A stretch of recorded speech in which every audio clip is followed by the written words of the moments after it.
पिछले एपिसोड में हमने देखा था कि शैन जो था वो अपने कुछ बंदों को लेकर पहुंच चुका था बातियान की वाट लगाने के लिए। वो सभी यहाँ पर आकर बातियान के ऊपर अटैक करने की कोशिश में लग जाते हैं, लेकिन बातियान को इनसे क्या ही फर्क पड़ने वाला था। वो अपनी पावर का इस्तेमाल करते हुए जितने भी बंदे यहाँ पर आए थे उन सभी के साथ भिड़ जाता है और एक के बाद एक करते हुए सभी को वहाँ पर वाट उनकी लगाया जा रहा था। उनका जो लीडर था उसको तो बातियान मार मार कर उसकी वाट ही लगा देता है, जिस वजह से सारे लोगों की हालत खराब हो चुकी थी। शैन यहाँ पर परेशान कि यार मैं जिसको भी लेकर आता हूँ ये बातियान उसकी वाटें लगा देता है। आखिर कौन आएगा जो बातियान की वाट लगा सकता है। इस चीज के बारे में जैसे ही नेशन मास्टर को पता चलता है वो भड़क चुका था कि बातियान बातियान मैं छोड़ूंगा नहीं उसको, बस मेरी यहाँ पर कल्टीवेशन होने वाली है, उसके बाद मैं जाकर ना उस बातियान की जान ले लूंगा। जिसके बाद यहाँ से ये एपिसोड शुरू होता है। तो इस एपिसोड की शुरुआत में बातियान जो था वो प्रिंस के साथ उसी प्रेसिडेंट को देखने के लिए जा रहा था, क्योंकि उनकी हालत काफी ज्यादा खराब थी। एक एडप जो था वो यहाँ पर आकर उन दोनों से कहता है कि आप लोग आगे जल्दी चलिए। सभी लोग लगे हुए हैं प्रेसिडेंट को ठीक करने के लिए, लेकिन वो जल्दी ठीक ही नहीं हो पा रहे हैं। काफी कोशिशें हमने कर ली है, लेकिन हमें नहीं लगता कि हम यहाँ पर प्रेसिडेंट को बचा पाएंगे। कोई अजूबा ही उनको बचा सकता है। हमने हर तरह के एंटीडोट वगैरह ट्राई कर लिए, जितनी तरह की पिल हो सकता था सब कुछ ट्राई कर लिया, लेकिन कोई फायदा नहीं हुआ। उनके ऊपर जो पॉइजन का असर है वो बढ़ता ही जा रहा है। ये सुनकर बातियान भी हैरान रह जाता है कि आखिर प्रेसिडेंट की ऐसी हालत किसने कर दी, जबकि प्रेसिडेंट तो खुद ज्यादा काफी पावरफुल है। तो उनको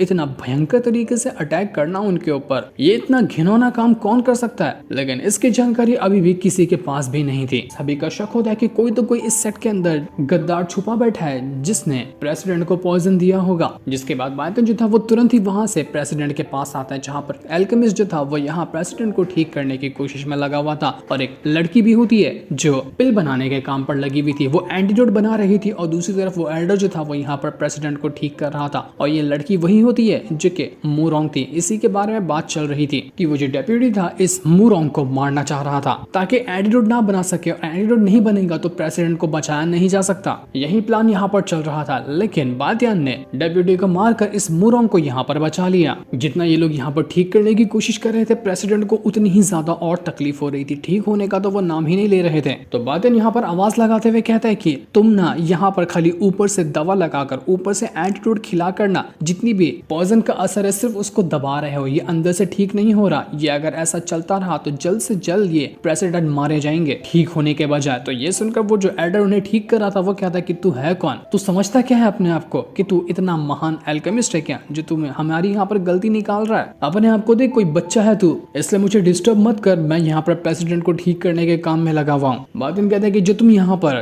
तरीका इस्तेमाल कर रहे हो ना पॉइजन खत्म करने का, ये तुम्हारा सबसे गलत तरीका है। इस वजह से जो पॉइजन है वो उनकी सीधा बोन मैरो तक के पहुंच रहा है, और ये एक बार हो गया ना तो फिर दुनिया की कोई ताकत प्रेसिडेंट को नहीं बचा पाएगी। इसलिए अपना ये काम रोक दो। तभी वहां पर प्रेसिडेंट की हालत और ज्यादा खराब, और जैसा बातियान को शक लग रहा था बोन मैरो तक के वो पॉइजन पहुंच चुका था, जिस वजह से प्रेसिडेंट की हालत बुरी तरह से खराब हो चुकी थी। बातियान यहाँ पर उस एल्डर से कहता है कि किस गधे ने तुझे यहाँ पर एल्केमी बना दिया, कहाँ से सीखा तूने ये एल्केमी का प्रोसेस, कुछ नहीं आता है तुझे। ठीक करने की बजाय प्रेसिडेंट की हालत तूने और ज्यादा खराब कर दी है। बातियान तुरंत वहां पर बैठता है और अपनी पावर का इस्तेमाल करते हुए प्रेसिडेंट को ठीक करने के काम पर लग चुका था। वो अपने लोटस को बाहर निकालता है, उनके अंदर वो उस प्रेसिडेंट को बिठाता है, और जितने भी एक्यूपंक्चर पॉइंट थे उन सभी को वहां पर बातियान मिलाते हुए एक फॉर्मेशन क्रिएट कर रहा था, और उसके अंदर वो अपनी हेवनली फायर डाल देता है, जिस वजह से प्रेसिडेंट को तकलीफ तो यहाँ पर बहुत ज्यादा होती है, लेकिन यही एक तरीका था प्रेसिडेंट की जान बचाने का। तकलीफ उन्हें झेलनी होगी, तभी जाकर उन्हें बचाया जा सकता है, वरना अगर यहाँ पर बातियान नहीं आता तो शायद उन्हें बचाना भी नामुमकिन हो जाता। लेकिन बातियान यहाँ पर अपनी पावर का इस्तेमाल करते हुए उनको ठीक करने के काम पर लगा हुआ था। वो जितना हो सकता था उतने जल्दी जल्दी ये काम कर रहा होता है, ताकि जरा सी भी देरी ना हो और प्रेसिडेंट की जान को खतरा ना हो जाए। सारे के सारे लोग यहाँ पर देखकर एकदम हैरान रह चुके थे कि ये आखिर बातियान करना क्या चाहता है। ये छोटा सा बच्चा ये अपने आप को समझता क्या है कि कोई महान एल्केमिस्ट है। हमें नहीं लगता कि यहाँ पर कुछ कर पाएगा ये, बल्कि उल्टा प्रेसिडेंट की हालत और ज्यादा खराब कर सकता है। पर बातियान को उनकी बातों से कोई मतलब नहीं था। वो यहाँ पर बस यहाँ प्रेसिडेंट को ठीक करना चाहता था। एक बार उन्हें ठीक कर दे तो सबकी बोलती तो वैसे ही बंद हो जाने वाली है। प्रेसिडेंट बहुत ज्यादा तकलीफ में थे, लेकिन बातियान उनसे कह रहा था कि तकलीफ को बर्दाश्त कीजिए, आप ठीक हो जाएंगे। और देखते ही देखते बातियान का ये प्रोसेस पूरा हो चुका था।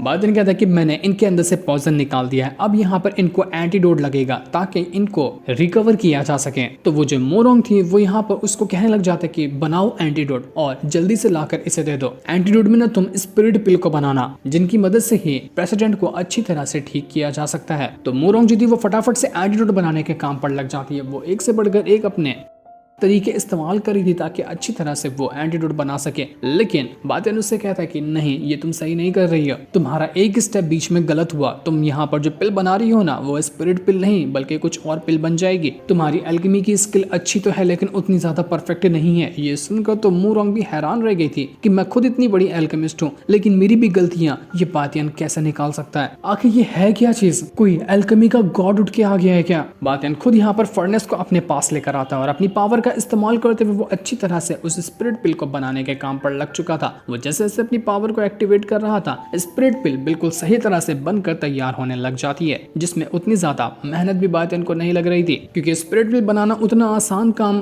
बाकियों के लिए तो नहीं है लेकिन बातियान के लिए वो बहुत ही ईजी काम था। देखते ही देखते यहाँ पर वो पिल पूरी तरह से बनकर तैयार हो जाती है, जो देखकर सारे के सारे लोग एकदम हैरान रह चुके थे कि बातियान ने तो यहाँ पर बिल्कुल कमाल ही कर दिया। उसने लेवल 4 की एक स्पिरिट पिल बनाई है जिसको बनाना नामुमकिन होता है, वो भी इतने कम रिसोर्सेस की मदद से। बातियान जल्दी से आता है और वो स्पिरिट पिल को उसे प्रेसिडेंट को खिला देता है। जैसे जैसे पिल का असर शरीर में हो रहा था, प्रेसिडेंट की हालत ठीक होने लग जाती है। वो पूरी तरह से यहाँ पर रिकवर होने लग गए थे। किसी को यकीन ही नहीं होता कि आखिर यहाँ पर बातियान ने तो अजूबा करके दिखा दिया। जिस चीज को करने के बारे में हम कब से सोच रहे थे, कब से ट्राई कर रहे थे, बल्कि हमने उस चीज में कई सारी गलतियां भी करी, और यहाँ बातियान ने आकर हमें हमारी गलतियां बताई और हमें सही तरीका बताने के बाद उसने प्रेसिडेंट को ठीक भी कर दिया। बातियान यहाँ पर प्रेसिडेंट से कहता है कि आप यहाँ पर ठीक तो हो गए हैं लेकिन पूरी तरह से रिकवर होने में ना कम से कम आपको 15 से 20 दिन का आराम करना पड़ेगा, उसके बाद आप बिल्कुल नॉर्मल हो जाएंगे, कोई टेंशन की बात नहीं रहेगी। तो प्रेसिडेंट यहाँ पर बातियान से कहता है कि महान इंसान तुम हो कौन, क्या मैं तुम्हारा नाम जान सकता हूँ? तुमने ना यहाँ पर मेरी सीधे सीधे आकर जान बचाई है, इतना बड़ा तुमने मेरा एहसान किया है, मैं ये तुम्हारा एहसान कैसे चुका सकता हूँ? मैं प्रेसिडेंट होने के बावजूद भी तुम्हारे सामने रिस्पेक्ट पेश करता हूँ कि तुमने यहाँ पर मेरी जान बचाई। प्रिंस वो यहाँ पर प्रेसिडेंट से कहता है कि ये ना बातियान है, ये मेरा बहुत अच्छा दोस्त है, काफी टाइम से हम दोनों एक साथ है, कभी इसको जरूरत पड़ती है तो वो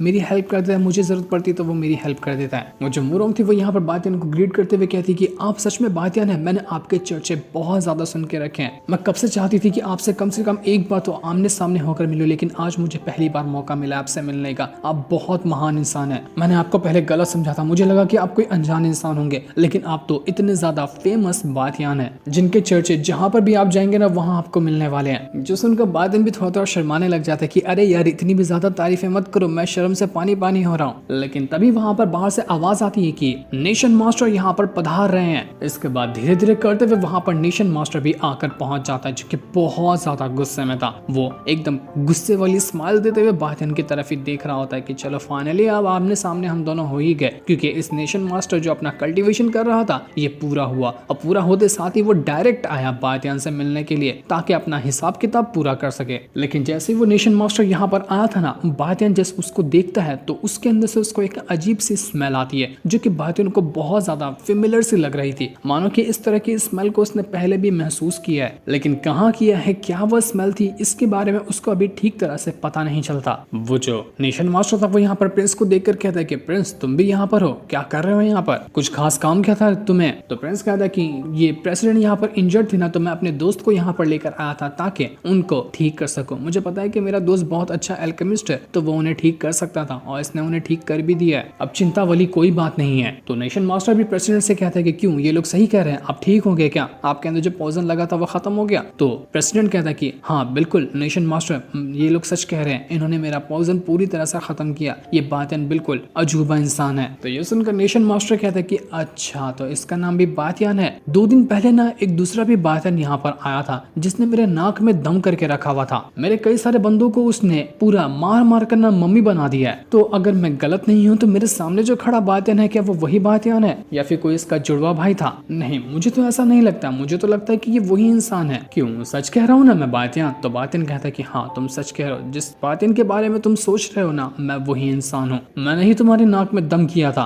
कहीं और भी दम करवाना चाहते हो क्या जो यहाँ पर मुझसे मिलने के लिए आए हो? तो ये सुनकर वो जो नेशन मास्टर था वो कहता है कि अरे बातें करने में तो बड़े एक नंबर के चालू आदमी हो तुम। खैर छोड़ो, अभी मेरा मूड नहीं है क्योंकि तुमने हमारे सेट के प्रेसिडेंट को यहाँ पर ठीक किया है ना। उनके अंदर इतना भयानक पॉइजन लगा हुआ था जो कोई नहीं ठीक कर पा रहा था, तो तुमने यहाँ पर आकर उन्हें ठीक किया, इसलिए मैं तुम्हारी जान बख्शने को तैयार हूँ। जो भी अपना पुराना हिसाब किताब था मैं उसको यहाँ पर सॉल्व कर देता हूँ। आज से अपनी दुश्मनी खत्म हो गई, जाओ जी लो अपनी जिंदगी, आराम से जो करना है वो कर सकते हो, तुम हमारे मेहमान हो। इतना कहने के बाद वो नेशन मास्टर वहां से जाने लग गया था, लेकिन बादन उसको रोक कर कहता है कि तुम्हारी भीख मुझे चाहिए नहीं, मुझ पर एहसान करके ना ज्यादा बड़े मत बन जाना। यहाँ पर तुम मुझे मारने आए थे, मुझसे बदला लेने के लिए आए थे, तो बदला लो ना, डर के भाग क्यों रहे, फट गई क्या तुम्हारी? मैं तो ऐसे ही खड़ा हूँ, तुम चाहे मुझसे अटैक करो, मुझे उससे कोई फर्क नहीं पड़ता। ये सुनकर उस नेशन मास्टर के जितने भी सिपाही वगैरह थे वो यहाँ पर बादन के ऊपर अटैक करने के लिए पहुंच जाते हैं, लेकिन प्रिंस बीच में आकर उन सभी को उड़ाकर दूर फेंक देता है कि बादन के ऊपर अटैक करने से पहले तुम्हें मुझसे होकर गुजरना पड़ेगा। तो वो जो नेशन मास्टर था वो यहाँ पर प्रिंस से कहने लग जाते हैं कि क्यों